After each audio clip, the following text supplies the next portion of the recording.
side to side, but we'll give it a go. I've come to the conclusion I get the easy job here of just being able to say thank you. Firstly, my wife and I.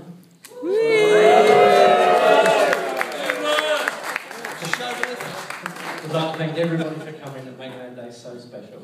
It means so much to us, particularly as we appreciate it means dragging yourself off the sofa over Christmas, and we know how hard that is to do. So it's much appreciated. Thank you very much. I've got a speech written down as well, isn't it? Secondly, we want to thank our parents. I think Derek and Sylvia, Brian and Barbara, for their continued support, both emotionally and financially. Without you guys, we wouldn't be here today. So we thank you very much for that.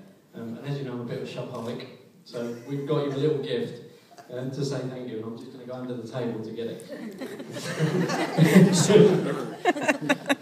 Full of rabbit. So, one for Derek. Do you want to pass that on?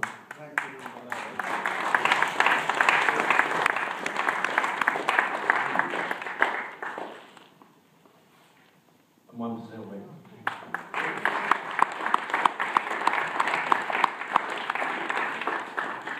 There's more. One for you. One for me, Dad.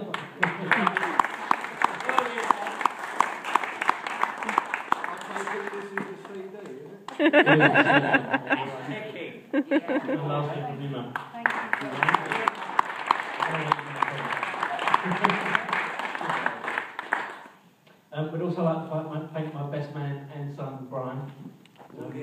One for looking after me the last few days, and more importantly, for putting up with constant wedding talk for the last 6 months. Yeah. Let it go.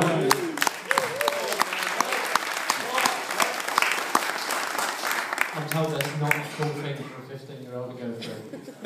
So again, that's appreciation and being a shopaholic. I'll bought you a little gift as well. If I've got the right one, otherwise you've got someone else. That's for you.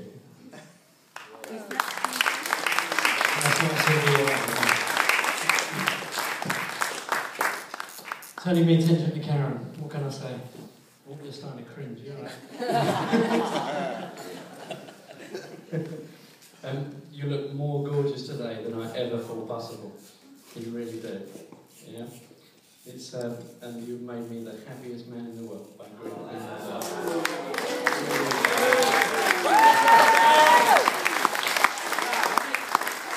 Particularly if she already knows what I'm like to live with. Some of the words she's used in the past has been lazy, untidy, argumentative, and a few that I can't really say every day, particularly in front of Sylvan Dell. Yeah? So I can't really disagree with any of them. I just hope boring never be. I first met Karen 18 years ago, purely by chance. I know, 18 years ago. And we've been rushing. Maybe we should wait a bit, shouldn't we? Yeah. And we've been the best of friends ever since. 13 years ago, we sort of gambled to take our friendship a bit further, and judging by where we are today, I think it paid off. Yeah? It's, I would just like to say, she's right, I'd just like to say that you have always been and always will be my soulmate. I love you so much.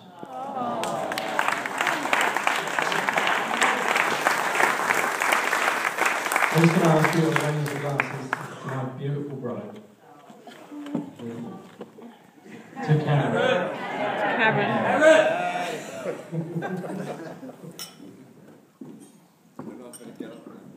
Sorry, I'm nearly finished, I promise. Lastly, it's our very great pleasure to honour our lovely bridesmaids, Leah and Lucy.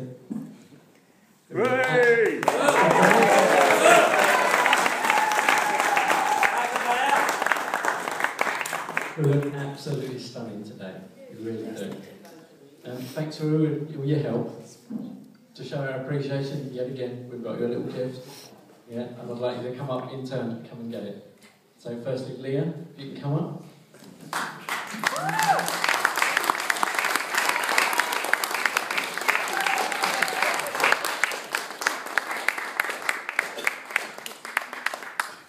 And Lucy, if you come up.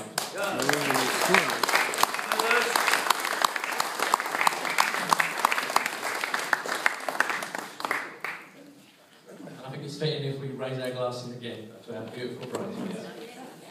To the bridesmaids. I've got one left. You've got no one. And my best man have made it quite clear that preparing and delivering a speech today is not cool, is it? So I'm going to hand you over to my father, who's going to do the honours for me. Thank you very much.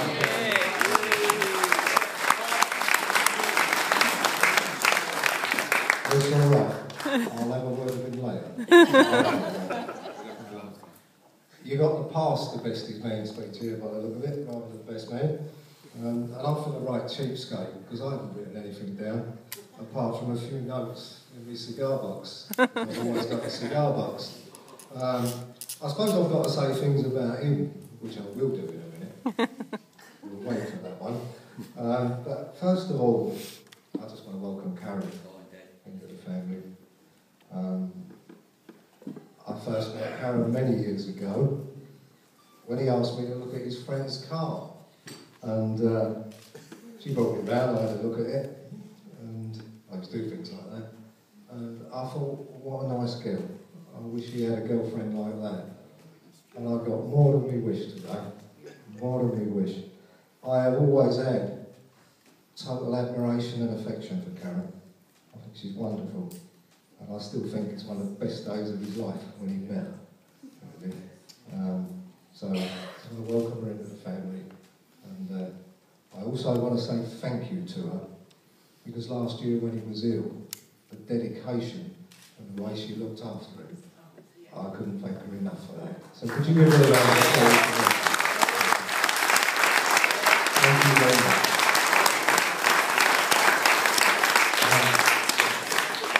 Now the good thing about not having anything written down is it ain't going to take me long, is it, really?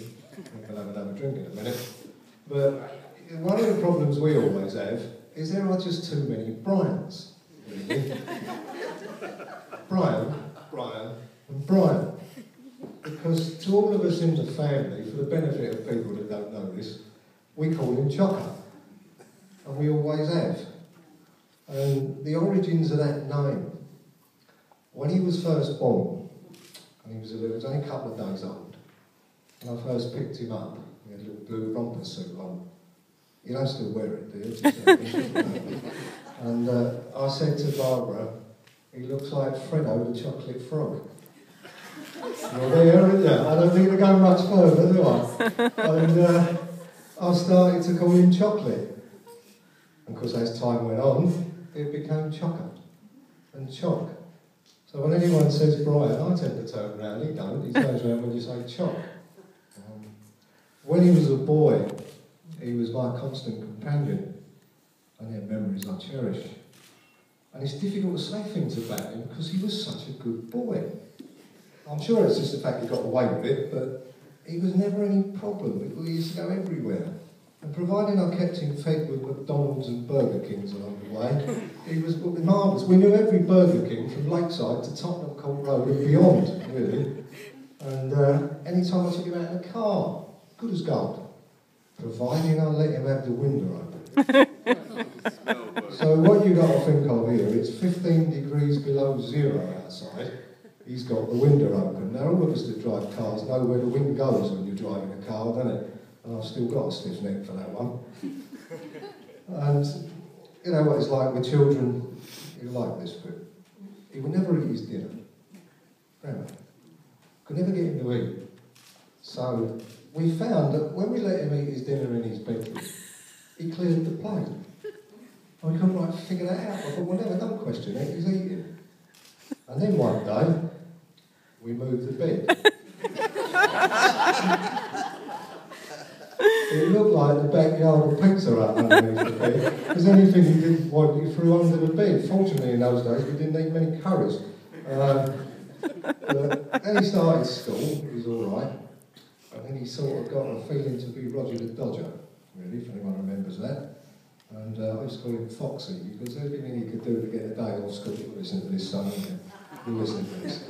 Everything he could do to get a day off school, he'd do it. In fact, I think he had illnesses that still baffle medical science to this day. You know, they never find anything wrong with him. But he left school and went for his first job interview with a little building firm, Bowman's, at the start of West Ferry Road. And I took him for his interview. He had a green suit on that was like too big for him, but it didn't matter. And he'd come back, sort of like all smiles, suit was still too big for him, he hadn't grown much in that time. And he started work. And he used to go to work by train, really. That's where he on a Docklands Light Railway. And then one day there was a problem on the train. So I know that's unusual, really, but it was a problem. And he had to get off at Mile End for some reason, because he didn't know the way. Didn't know the way to where he worked. So he rang up, and I got the gist of the fact that he was on his way to Aldgate East. And you've got to think about this one, haven't you? He works at the start of the West Ferry Road, near a place called Canary Wharf. There's rather a large building in Canary Wharf, but anywhere from that Mile End Road, if you looked to the side, you could see it. But all he carried on doing was walking towards Aldgate East. But he made it in the end. I haven't got much. I can't find any real stories about him to say, because he was so good. You know, he was a perfect sort of son to have. And we used to sort of go everywhere. So what we could do, I suppose, is pick the glasses up again and toast again, bride and groom. Karen looked marvellous today. He didn't look bad either, did he? He didn't look bad. So just toast them again, will you? Just if you wouldn't mind, before we come to an end. Really, and I'll call them Mr. and Mrs. Gray now. Thank you very much. And we'll just drink now, everything there. If you'd just like a drink again, raise your glasses and toast the bride and groom again. I would appreciate it. Thank you. Hang on, I ain't finished yet. All right. I didn't want to get that bit in, because I'd like to just, because this is the way I get an extra drink out of it, this one, really. I'd like to lift my glass personally to Derek and Sylvie and say thank you for having such a lovely daughter. And also, time I'm standing here, it's a good job I didn't write anything down, really, wasn't it? Right there. And I'd like to just say thank you to every person that's sitting here for making the time to come along here and making this such a nice day. It's a day I've longed for so many years. So thank you all so very much for turning up and making this such a nice day. Thank you. Is that it?